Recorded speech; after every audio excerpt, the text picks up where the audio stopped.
হে আমার প্রাণপ্রিয় জন্মভূমি বাংলাদেশ, আইয়ামে জাহিলিয়াতের যুগে তোমাকে স্বাগতম।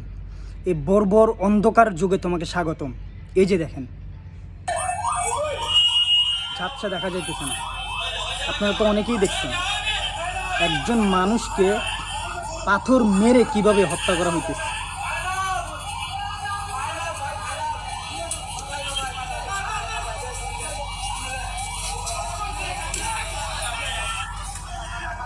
চিন্তা করে দেখেন, আইয়ামে জাহিলিয়াতের যুগটাও এত ভয়ঙ্কর ছিল না। এই অমানুষের বাচ্চারা শুধু এই মানুষটাকে হত্যা করে ক্ষান্ত হয়নি, তার মৃতদেহের উপরে উঠে নৃত্য করতেছে। কিসের দায়ে জানেন? জাস্ট অল্প কিছু ভিক্ষা দেয় নাই, এই কারণে। চান্দা না, আমি এটা চান্দা বলি না, এই ভিক্ষা দেয় নাই। ভিক্ষা না দেওয়ার অপরাধে একজন মানুষকে এইভাবে হত্যা করে, পাথর মেরে হত্যা করে, এরপর আবার তার উপর উঠে নাচতেছে, স্লোগান দিতেছে।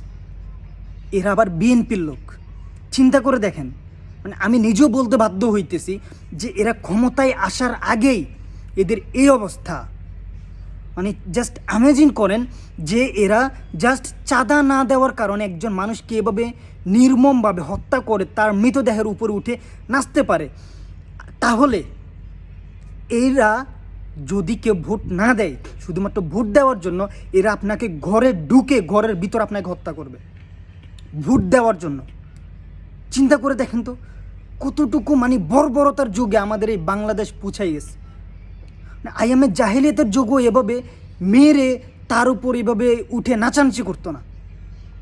চিন্তা করে দেখেন, এই মানুষগুলার আমরা যদি ভোট দিয়ে নির্বাচিত করে ক্ষমতার চেয়ারে বসাই, ক্ষমতা ছাড়াই এরা যেভাবে সব কিছুই দখল নিয়ে নিচ্ছে, এভাবে মানুষকে দিনের পর দিন হত্যা করতেছে, এরা যদি ক্ষমতার চেয়ারে বসে, তাহলে চিন্তা করে দেখেন তো তারেক রহমান কয়জনকে সামলাবে?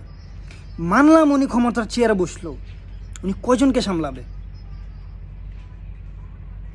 আমাদের সজাগ থাকতে হবে, চোখ খুলতে হবে।